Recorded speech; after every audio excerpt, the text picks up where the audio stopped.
It will. Paranoia will really save you. Right? What does paranoia even mean? It's the state when you're like, oh, everyone's out to get me, and I just have to be super aware at all times of all dangers that could possibly harm me. And it's just being in a state where you don't let your guard down, right? Trust nobody. Like, just 20% of what you hear and 50% of what you see is like the main premise of paranoia. And maybe even life sometimes, who knows? Maybe being paranoid is the way to live.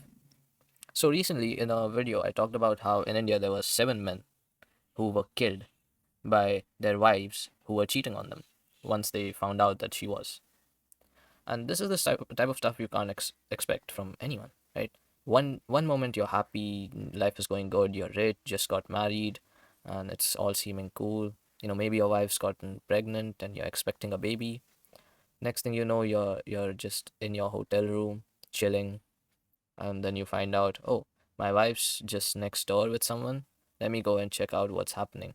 You find out them doing something intimate, and the wife just tells this guy to just straight up chop your head off. Now you're dead. And this is why you shouldn't be confronting women or anyone, right? You shouldn't be confronting them if you see them cheating, right? What's confrontation going to give you? There is no explanation to cheating unless you are in an arranged marriage without your will, right? And you tell your spouse that you are in a relationship with someone else because you were forced to be in this arranged marriage, right? And if they're considerate enough, it's not really cheating. It's like much more of an open relationship where you still get to be happy while keeping your families who are old fashioned still happy. Very rare scenario. Mostly they just choose to cheat, whatever. And it's like really just assume that men cheat more, but it's like every story I hear about someone dying from just cheating, it's always like the one to blame is the woman for cheating. And let's not talk about gender wars right now, because there is no gender war. All right, it's just a bunch of high school kids on their PCs pretending to be 40-year-old men who know something about like the man we woman. As like we both need each other, we both want each other. So like, what are we arguing about? Shitty people exist everywhere, right? Shittiness isn't bound by the confines of gender, age, religion. Shitty people exist everywhere. Right? There's shitty men, there's shitty women, there's shitty kids, there's shitty old people. Right? We are against shit, not a specific group of people. All right, remember that.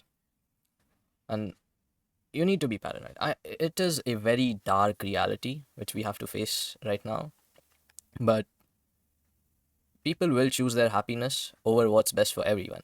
Now, these are the people which have no moral values, who weren't raised right or who didn't raise themselves right.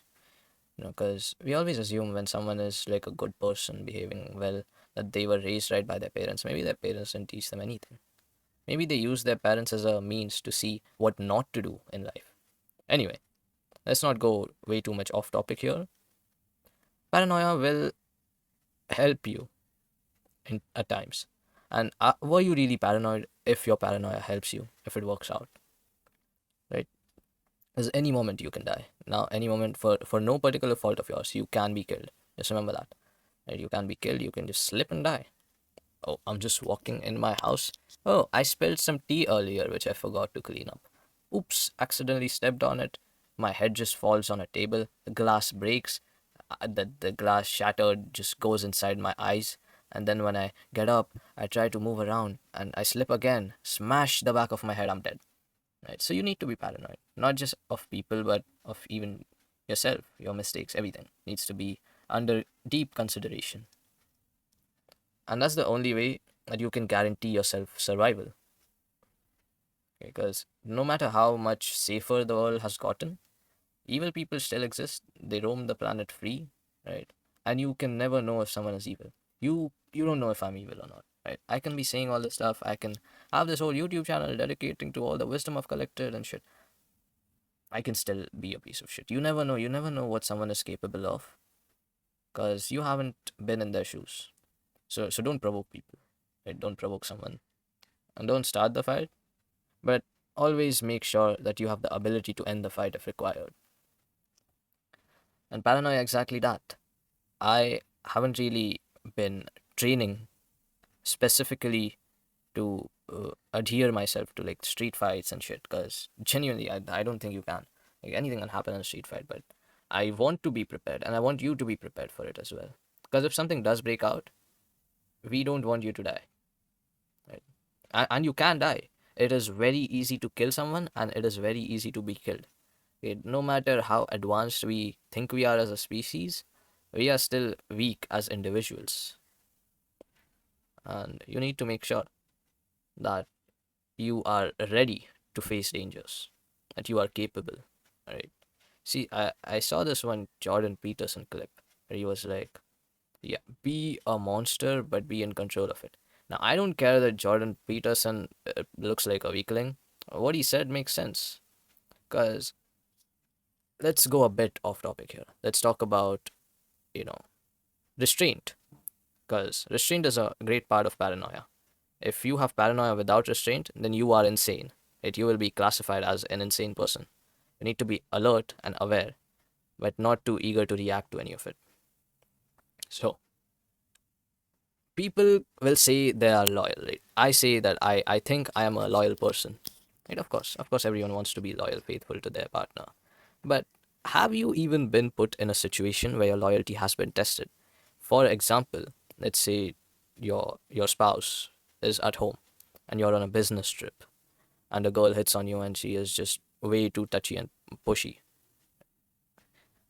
You if you haven't been in that situation where the temptation and the craving is really high for whatever reason it is, and you say you're loyal, that's not a characteristic trait of you, that's just an opinion you have about yourself. And the same goes with being being aware of the power you hold without exploiting it. Because the fastest way to lose power is to exploit it. Come on, bro. Who gives a damn about the daily challenge? Let me just play the game. Right, so I'm not playing the game, by the way. That was, I don't know why I said that. So you need to be powerful, you need to be smart, and you need to be capable of ending a fight on your terms. But you shouldn't be exploiting it everywhere. Like, oh, you disrespected me, get knocked out, B word, right? Because that's low key just a way to be a piece of shit. Like, if you have the ability to do something, but you can't control or can't resist doing it with the slight temptation, like whenever a slight temptation comes along, whenever you crave just doing it to someone or just doing it in general, then you aren't really disciplined enough. And a lack of discipline will not help you with being paranoid because you'll react too quickly. Right? Oh, I'm skilled in this aspect, and it's really craving to, you know, work it out with the special skills and shit I have, which is unique to me. You'll mess up. You'll mess up because you acted too quickly. Right? You need to be patient. Paranoia without patience is insanity, and paranoia with patience is the key to survival. Right? Remember that. Love yourself. Take care of yourself. Be safe from infidelity. Women are scary. Good night.